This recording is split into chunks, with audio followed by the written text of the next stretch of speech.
Magandang balita? Naunawaan mo ba? Hesukristo. Sino nga ba siya? Nakikilala mo ba? Ano ang magandang balita? Para sa'yo, ano ang magandang balita? Para sa akin na magandang balita. Para sa akin, ang magandang balita ay For me, gospel. Ang magandang balita ay Ang magandang balita ay parang Para sa akin, ang magandang balita ay Pinakamagandang balita ay yung simula nung makilala ko si Kristo. Para sa akin, ang magandang balita ito ay patungkol sa Panginoon sa pagliligtas niya sa atin.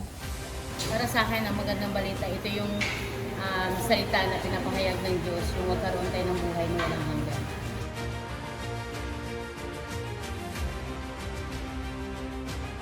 para sa akin, para sa akin, isang Kristo na para sa akin.